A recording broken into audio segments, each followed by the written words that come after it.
presidente Bernardo Arévalo un año después de que llegó al poder. Sí, presidente, desde el principio de su mandato, primeros meses, hubo críticas hacia la manera en que comunicaba el gobierno. ¿Qué autocrítica hace usted de eso a estas alturas, un año después? Bueno, estamos en constante esfuerzo para tratar de ir mejorando la forma como vamos anunciando, informando y explicando las acciones de gobierno para que la gente tenga una mejor comprensión. ¿No siente lentitud en las reacciones del gobierno a la hora de que le atacan? Mire, no siempre la lentitud. Yo lo que quiero decir es que tenemos que tener contundencia y seguridad en lo que vamos haciendo. Esta situación no es un juego de computadora en donde usted tiene 3 fracciones de segundo para responder. Lo que hay que hacer es una respuesta certera y clara que dé el resultado que permita precisamente la sostenibilidad. Lo que estamos aquí jugando es la sostenibilidad de todo un proceso y eso es donde tenemos que ir. Y tenemos que empezar a pensar más directamente en cuáles son los productos, los objetivos, lo que queremos hacer. Y eso es lo que nosotros estamos haciendo continuamente. Los ministros tienen claro las metas que tienen, los objetivos que tienen y que tienen que hacer una comunicación en donde nosotros, el equipo de comunicación, está haciendo la tarea de tratar de buscar las formas de cómo entrar a comunicar con el reconocimiento de que existen distintos tipos de comunicación en este momento y en esta era, porque las redes son, y dentro de las redes, con todas las diferencias que hay entre un Twitter o un Facebook, por ejemplo, que son cosas universos completamente distintos, y de ahí la comunicación que tiene que haber con los medios de prensa escritos o los radiales y televisivos. Así que estamos trabajando en eso. ¿Cómo explica que se publicara en el diario oficial el acuerdo del aumento de salario con errores? Un error. ¿Hubo sanciones después de eso? Hubo medidas para corregir el tema y asegurarse que eso no vuelva a pasar. Y en ese sentido, volviendo al tema de la comunicación, usted acaba de mencionar algo que creo que vale la pena ahondar. Usted dice, claro, el X, antes Twitter, Facebook, las redes sociales, gobernar ahora es diferente que hace 20 años. La pregunta es, ¿usted no ha previsto hacer algo más contundente para contrarrestar las narrativas, contrarrestar la desinformación? Por ejemplo, solo es un ejemplo, algo así como las mañaneras que hacen en México. Bueno, estamos haciendo ahora ruedas de prensa. Tenemos todas las semanas conferencia de prensa. Los ministros aparecen todas las semanas dependiendo de los temas relevantes que están en la agenda. He restablecido un TikTok semanal para presentar y discutir temas con la población. Y estamos dando una serie de entrevistas como con ustedes hoy, ayer por televisión, mañana tengo otro evento en donde estamos buscando la manera de ir llegando a la población de una manera más clara. ¿Y tiene que ser el presidente el que dé las explicaciones, que hay de darle un papel más protagónico a los ministros? Pues precisamente en las entrevistas de prensa, el presidente no aparece todos los días, no todas las semanas. Es dependiendo de los temas, y normalmente son los ministros los que aparecen para dar y responder las preguntas con toda el alcance técnico del caso. El ministro de Seguridad, el ministro de Salud, la ministra de Educación, el ministro de Agricultura, etcétera. Presidente, hablemos un poco de... usted ya mencionó, de hecho vino la semana pasada la ministra de Educación, Neveira, que ya habló de estas más de 11,000 escuelas remozadas, pero también habló de recuperar la rectoría del Ministerio de Educación. La pregunta es, ¿ha recibido usted algún tipo de amenaza de parte del dirigente Joviel Acevedo? ¿Directa o indirecta?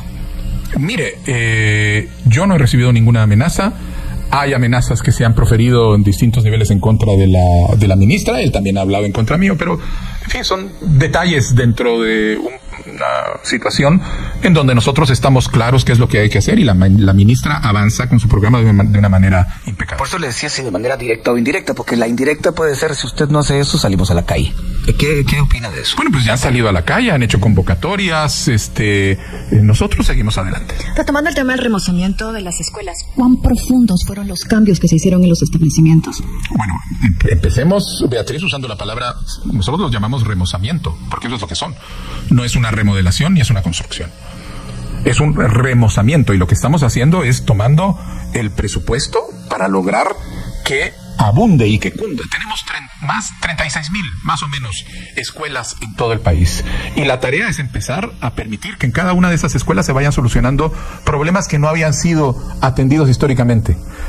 ¿Cómo lo estamos haciendo? Estamos dando una suma fija para que pueda ser, para alcanzar y ser repartida, dándosela a los padres de familia, para que sean los padres de familia con los maestros los que deciden qué es lo que hay que hacer. Quieren reparar los techos, quieren poner ventanas, quieren pintar, es decir, no es un programa que viene predefinido, van a hacer esto, esto, esto y esto. Es la comunidad educativa la que decide, muy bien, tenemos este dinero, y muchas veces, lo que ha sido muy positivo, con apoyo de las autoridades ediles, los alcaldes se suman y cooperan con mano de obra, con materiales, al proceso para hacer que esto cunda. Entonces, por supuesto que nosotros quisiéramos tener los recursos como para decir, no, todas estas escuelas no fueron construidas con los estándares internacionales ideales, así que vamos a construir escuelas nuevas en todo el país. Estamos empezando con el remozamiento, porque es la medida fundamental para evitar que a un niño le caiga agua porque tiene un techo de láminas agujereado y oxidado, que se cuele el viento por vidrios que se rompieron hace años y que nadie se preocupó en reparar, porque no tienen cocina. La ministra está haciendo un esfuerzo enorme para lograr que se empiece a dar en las escuelas primarias comida caliente a los niños, que es un elemento central dentro de una estrategia de combate a la desnutrición por el alcance que tienen las escuelas. Y además, usted puede decir cuál es el alcance de lo que se ha hecho. Es cierto, pero ¿qué se ha hecho antes? ¿Qué se ha hecho en los gobiernos anteriores? Pero volvemos al tema de este caso específico del remozamiento. La semana pasada la ministra dijo aquí que había encontrado escuelas sin baño, sin techo, sin piso y hasta con nidos de ratas. Lo cual me recordó lo que decía la exministra de Comunicaciones, Yasmín de la Vega, que decía que cada gaveta que abría encontraba una rata muerta. El tema de la comunicación, presidente, ¿usted cree que la gente está realmente consciente de lo que encontraron ustedes, esas ratas muertas, o cree que ha fallado la comunicación en ese sentido? Mire, nosotros, por ejemplo, las denuncias de lo que vamos encontrando las hacemos públicas, hacemos presentaciones a la prensa, se hace una comunicación. Estas denuncias que han sido hechas han sido acompañadas por actos de comunicación que evidencian, y ya son más de 200. Yo creo que ahí hay una medida en que la gente puede ver directamente, cuál es el alcance de la corrupción que estábamos encontrando. 200 denuncias que no han caminado en el Ministerio Público. Claro. ¿Se puede luchar contra la corrupción con el Ministerio Público como está? Mire, nosotros hacemos lo que nos toca hacer. Lo que toca ahora es que la gente vaya y le pregunte al Ministerio Público qué está haciendo. Nosotros no van porque veamos que el Ministerio Público tiene... La gente espera que lo haga usted. Exacto, pero... Y que lo haga muchas veces. Claro, pero y nosotros estamos haciendo exactamente todo lo que tenemos que hacer para luchar contra la corrupción. Y hacemos la investigación, ponemos las denuncias y le toca al Ministerio Público procesarlas. Le hablo de presentaciones que fueran verdaderamente ilustrativas de lo que han encontrado. El caso B410, el caso de las vacunas Sputnik, tenemos varios casos en donde se han hecho denuncias con presentación pública. Ahora, lo notable es que no se recogen necesariamente. Y la pregunta es por qué no se están recogiendo como se deberían recoger. Un año después, no fue el 14. Un año después, porque fue la madrugada. A las 2 de la madrugada. Sí, de eso vamos a platicar. Lo recordamos muy bien. Si hay tiempo, lo vamos a platicar más adelante. Pero bueno, el 20 de enero es una fecha que puede cambiar el mundo. Muchos lo creen así, porque toma posesión en Estados Unidos Donald Trump. Tenemos una pregunta respecto de eso. Sí, y es que precisamente usted ayer anunció la creación del programa Retorno al Hogar. ¿Para qué escenarios se están preparando con respecto a las deportaciones anunciadas por Donald Trump? Mire, el presidente electo Trump ha anunciado que que viene con una política de endurecimiento en el tema migratorio y con deportaciones y con todo tipo de acciones que pueden hacer que el número de retornados que vienen a nuestro país regresen. Nosotros lo que hemos hecho es que estamos preparándonos para la eventualidad, porque todavía no han sido anunciadas las medidas concretas ni sabemos cuál es su alcance, pero lo que tenemos claro es que tenemos que prepararnos para cualquier eventualidad. Y entonces lo que estamos haciendo es, hemos diseñado un plan en 3 fases. El primero ha implicado el fortalecimiento de la red consular, inclusive con funcionarios de protección y de asesoría legal que pueden apoyar a las personas. Dentro de eso hemos llegado a acuerdos con otros países para complementarnos y apoyarnos mediante nuestra presencia consular para poder atender a nuestros connacionales y colaborar. ¿Con qué países? Con México, con Honduras, hemos llegado a ese tipo de acuerdos, un acuerdo de complementación y de colaboración. Y, por ejemplo, se ha creado una app que todos los migrantes van a poder descargar en sus teléfonos, los residentes en Estados Unidos o en México, en cualquier lado, donde vamos a mantener alimentación constante de información útil, de aclaración para combatir sobre todo la desinformación y la mala información. ¿Cuándo se lanza esta app? Están ahorita haciendo las pruebas finales, pero ya es pronto. En su informe de ayer usted dijo y habló de reinserción. Pero esa es solo la primera, esa es solo la primera fase. La segunda fase es estar preparados para el nivel de retornados que están llegando. No sabemos si va a aumentar, cuánto va a aumentar. A eso me refería, usted habló de reinserción digna. Exacto. ¿A qué se refería con eso? Bueno, primero, dignidad en las condiciones en las que se los atiende. Vamos a mejorar las condiciones con las que los retornados se encontrarían cuando descienden del avión, llegan a territorio nacional y los atienden las instituciones públicas. Usted sabe que muchos no quieren volver a su casa por temor a que les cobren o a que los maten. No sabe, ¿verdad? Sí, hay todo tipo de situaciones y nosotros estamos muy conscientes. Y entonces lo que ya existe hoy, un punto de llegada, donde hay distintas instituciones del Estado. Está el Instituto de Migración, está el Ministerio de Salud, está el Ministerio de Trabajo. Vamos a ampliar esto, pero además vamos a ampliar los lugares físicos para que tengan una recepción adecuada, inclusive la posibilidad de tener albergues para cualquier posibilidad de esta naturaleza, y eso es lo que esa es la segunda fase, la fase de la llegada.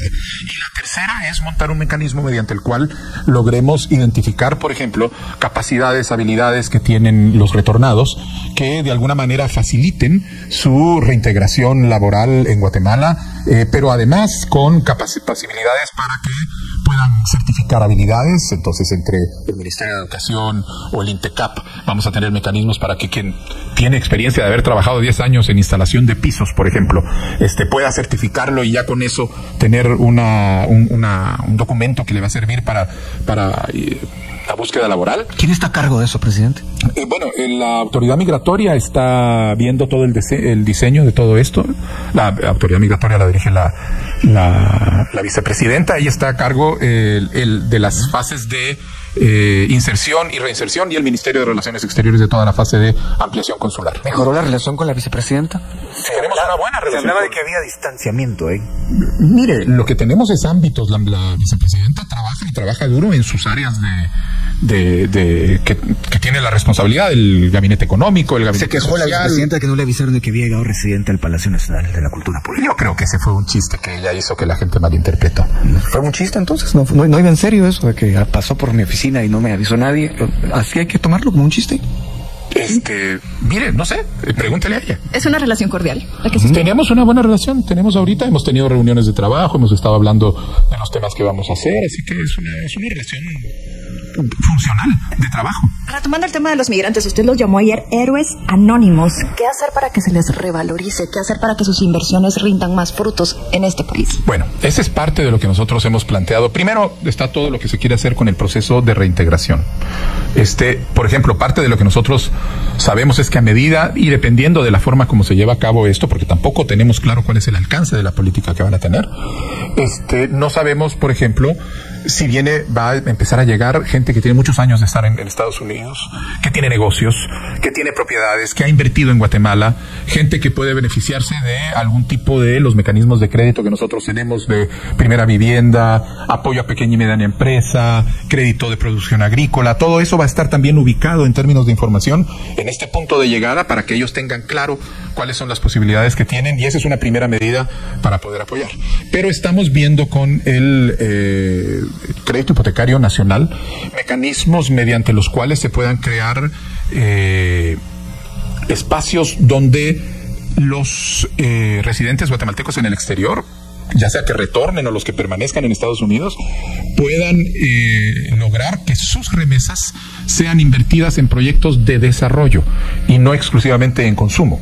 Y esto no porque el gobierno vaya a tomar control de sus remesas, porque eso sería lo último que haríamos, sino que se buscarían mecanismos mediante los cuales se logre crear programas en donde se los orienta para decir, miren, en tal municipio, de donde es usted, están estos programas de desarrollo. Aquí podrían ser, por ejemplo, los tacanecos en Rhode Island, en Estados Unidos, que se organicen para complementar lo que se está haciendo para puestos de salud o escuelas o comunidades mejor organizadas de migrantes. Está precisamente en Rhode Island. Presidente, vamos al tema de alianzas, de vínculos que usted tiene con diferentes grupos. Los pueblos indígenas, por ejemplo, ¿cómo está su relación con ellos ahora mismo? Pues nosotros seguimos trabajando con los pueblos indígenas. Tenemos una reunión mensual, el tercer jueves de cada mes. ¿Qué pasó con los 48 cantones que en algún momento dijeron, bueno, vamos a levantarnos de la mesa? No peleando, pero sí distanciándose. ¿Qué pasó ahí? Mire, fue el liderazgo de 48 cantones del año 2024. 48 cantones elige autoridades cada año y cada año es un grupo distinto. El del año 2024 efectivamente tomó la decisión en algún momento de que se levantaban. Eran el único grupo que se levantó de la mesa. Todos los otros pueblos indígenas han seguido trabajando. ¿Le preocupó que se levantaran de la mesa? Nosotros continuamos de todo caso trabajando bilateralmente con ellos. Hubo muchas reuniones, ellos venían y hablaban. Pero, en fin, lo importante es que ahorita las nuevas autoridades electas de 48 cantones, ya tuvimos una reunión hace 10 días, una reunión muy buena de trabajo. Han dicho que se van a reincorporar a las reuniones mensuales del Consejo Nacional de Pueblos Indígenas y Originarios con el presidente de la República, y que vamos a empezar a trabajar en una agenda bilateral. Y eso precisamente le quería preguntar sobre la agenda. ¿Qué es lo que se está discutiendo estos tercer jueves de cada mes? Tenemos, el tercer jueves de cada mes se discuten temas que atañen o preocupan al conjunto de los pueblos indígenas y originarios. Por ejemplo, hay un tema muy importante que le estamos encontrando una solución, que es la limitación que tiene el Estado para invertir en escuelas o puestos de salud que se encuentran en tierras que son de propiedad comunal. Entonces, hasta ahora la exigencia ha sido que ellos tienen que renunciar a la propiedad de la tierra y entregársela al Estado para que el Estado pueda invertir. Nosotros estamos ahora trabajando junto con ellos para buscar la fórmula que permita que el Estado pueda invertir en una escuela que está ubicada en una tierra comunal de Pueblo Ixil o Xinca, y eso va a ser Eso va a dar una enorme solución, porque una de las quejas es que no se ha invertido en ese tipo de servicios porque precisamente están ubicados en tierras comunales. Estamos viendo, por ejemplo, pidieron ser partícipes en la definición de la nueva política de turismo, y están participando. Eso se canalizó a través de esa mesa. Entonces el INGUAT generó el espacio para tener una discusión. Ellos dijeron, queremos dejar de ser objetos del desarrollo turístico para ser sujetos como comunidades, y el INGUAT tiene en su plan toda una línea ahora de trabajo de turismo comunitario. Van a tener participación en el equipo que va a definir la nueva marca país de Guatemala. Por primera vez los pueblos indígenas van a estar sentados ahí junto con el sector turístico, con los sectores de líneas aéreas, etcétera. Es decir, se ven temas que son de preocupación general. Ahí, en el marco de esa reunión, por ejemplo, se definió que eran las reformas que se debían a poner a mecanismos como la Defensoría de la Mujer Indígena, etcétera. Es decir, es un espacio de consenso y discusión de grandes temas. Además de eso, tenemos espacios de trabajo con cada pueblo para alcanzar agendas de desarrollo. Entonces ahí, por ejemplo, con el pueblo Xinca, ellos dicen, a nosotros lo que queremos es trabajar, esta es nuestra demanda: salud, desarrollo, carreteras, apoyo agrícola, y todo eso lo vamos inscribiendo nosotros dentro de los planes de trabajo del Estado. Ya que hablamos del tema, precisamente el nuevo presidente de los 48 cantones, a la pregunta ¿sigue en peligro la democracia?, contestó con un rotundo sí. Y en ese sentido, presidente, ¿quiénes lo asesoran a usted? ¿A quiénes oye el presidente más de cerca? Yo oigo al gabinete, oigo a los asesores que tenemos, y oigo a gente que de manera voluntaria y sin ninguna función formal de gobierno ni remuneración ofrecen su opinión. Se habla de los arevalistas, los legalistas y los del partido. ¿Esa división tiene sentido a la hora de plantear esta pregunta de los asesores? ¿A quiénes escucha usted? Yo creo que esos son más intentos de tratar de dividir y arreglar lo que se ve desde afuera. No diría que eso no representa de ninguna manera, no. ¿Cómo es su relación, por ejemplo, con Samuel Pérez? Bueno, es una relación de trabajo, no necesariamente siempre. A veces tenemos discusiones y dijimos cuál es la dirección, pero tenemos una clara visión de que estamos trabajando en conjunto, en propósito. Yo diría que tenemos una buena relación. ¿Quién lo asesoró, por ejemplo, en la conferencia de prensa del 18 de noviembre? ¿Me puede recordar cuál es la conferencia de prensa? En la que usted habló de que no se iban a acatar órdenes ilegales. ¿Ahí hubo algún asesor directo o platicaron? No, eso es una discusión, no es un asesor, son discusiones que tienen lugar en el marco de grupos de trabajo. O sea, yo no me siento con una persona, la escucho y luego salgo y repito. Lo que hacemos es que ponemos problemas sobre la mesa con un grupo donde están asesores legales, funcionarios de gobierno, ahí se discuten los temas y entonces se toman cursos de acción. Esa misma conferencia de prensa en donde usted anunció que se iba a citar a la fiscal general, que se iba a invitar a la fiscal general. Esa invitación, esa citación ya nunca se dio. Está dándose, porque lo que estamos haciendo es, se creó el mecanismo específico que era necesario, que genera las condiciones para que la fiscal participe. Eso está todavía en proceso. ¿Y por qué le interesa que la fiscal participe en este tipo de invitaciones o citaciones? ¿Cuál es el trasfondo? Mire, en algún momento va a tener que venir la fiscal. Nosotros no tenemos una obsesión, yo ya se lo dije, para que ella venga o no. Lo que pasa es que creemos que toda figura pública en Guatemala tiene que estar sujeta a un proceso de rendición de cuentas y participar y explicar algunas cosas. Y en ese sentido, ahí en ese grupo se van a estar observando temas que están siendo objeto como de observación internacional, por ejemplo, y se va a preguntar qué es lo que se está haciendo para atender estas recomendaciones. ¿Qué explicaciones esperan de ella? Pues yo no soy clarividente. Lo que necesitamos es que venga y que dé las explicaciones del caso. Bueno, y en el caso del sector privado, presidente, ¿cómo están las relaciones después de aumentar el salario mínimo al 10%? Mire, nosotros tuvimos varias reuniones donde ellos expusieron por qué no estaban de acuerdo. Nosotros expusimos con el respaldo técnico por qué estábamos de acuerdo, creíamos que era la medida necesaria. Ellos sabían que nosotros tenemos una posición diferente en términos del efecto que tiene el aumento salarial en la economía a partir de ejemplos de otros países y de literatura técnica que ya lo discute como una medida que genera el crecimiento y el desarrollo. No estaban de acuerdo y bueno, pues nosotros seguimos adelante con nuestra medida, pero el hecho de que no hayan estado de acuerdo con eso no quiere decir que no dejemos de hablar de otros temas en donde tenemos que seguir trabajando. ¿Qué creo más distancia entre el gobierno y el sector privado? ¿Esta situación o el kilómetro 44, ruta Apalín-Escuintla? Mire, el kilómetro 44, ruta Apalín-Escuintla, generó en algún momento algún tipo de tensión, pero en el momento en el que se empezaron a dar las soluciones, se empezó a ver que eso avanzaba y tenía una solución. Esto para ellos es un tema de preocupación, pero de nuestra parte nosotros seguimos adelante. Es un sector muy importante, un sector con el que tenemos temas como macroinfraestructura, como desarrollo de puertos, de aeropuertos, como cuestiones en común y que seguimos hablando con ellos. ¿Cuáles son los espacios de diálogo que mantiene con el sector privado? ¿Cómo se comunica con ellos? Yo me reúno con el sector privado, me reúno con el CACIS, me reúno con el Consejo Nacional Empresarial, me reúno con la Cámara de Comercio regularmente. Bueno, vamos a ir a la pausa, regresamos pronto. Está usted en Emisoras Unidas. Beatriz, de las preguntas que quedan, ¿cómo recuerda usted esa madrugada? ¿Usted tuvo en el momento duda de que podía tomar posesión? Hubo momentos de tensión cuando el retraso ya fue muy tarde, fue bastante notable, la tensión aumentó, pero duda no. Yo lo que tenía claro era que estábamos culminando un proceso de resistencia de 6 meses. O sea, al final lo que pasó el 15 es lo que empezó el día después de la victoria de la segunda vuelta. Pero hay quienes creen que si no se mueven de manera audaz los diputados en el Congreso no hay toma de posesión. Bueno, pues que eso... Todos esos 5 meses fueron el resultado de movimientos audaces de los pueblos indígenas, de la gente que se iba a la calle, de decisiones que se iban tomando, de movilizaciones que fueron haciendo que se burlara el resultado electoral menos probable. Y por supuesto, eso implicó la forma como los diputados actuaron en el Congreso de la República. Presidente, ¿qué le dice hoy a quien votó por usted y que dice estoy decepcionado?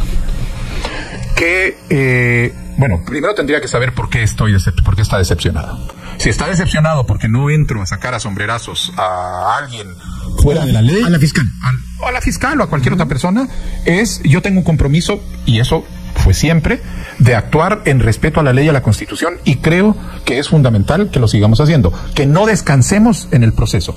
A quienes dicen que no veo suficiente obra, les digo, miren, pónganse a ver alrededor, lean el informe de gobierno, vean lo que estamos haciendo y siempre recuerden que el primer año de un nuevo gobierno es el año en donde hay mayores dificultades porque el equipo está entrando a conocer unas maquinarias que estaban en manos de otro gobierno y evidentemente se empieza a hacer.